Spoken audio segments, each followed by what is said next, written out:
Hi, I'm Laura from YoungWritersWorkshops.com, and I want to talk about how to write a federal grant.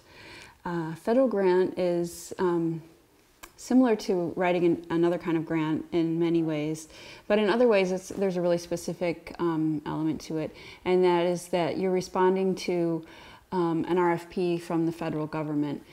So there's some things you can really predict about a federal grant. One of them is that there'll be a contact person, and that person is connected with the agency that's giving the funding. It's always a good idea to contact that person, make sure that the funding is still available, establish a connection so that you will have communication with this person. Writing a federal grant can take a long time, so make sure you leave yourself some, really block out the time to dedicate to it.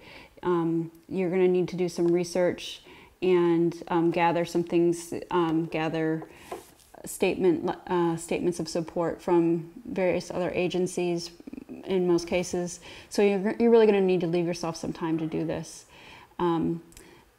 The federal grant request for proposals will give you a lot of detail about what they're expecting. In many cases, right down to how many lines can fit on a page or how wide the margin should be. So my best advice is to follow that to the letter. The reason that they are very specific with the guidelines is because they really, really expect you to follow them. So if nothing else, make sure you follow the guidelines very, very closely.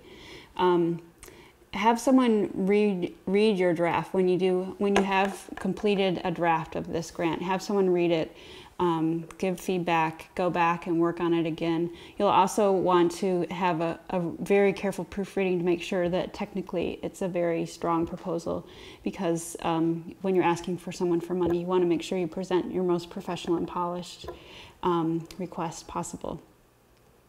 So, and then put your grant together in a timely manner and get it to the agency requesting the proposals by the deadline.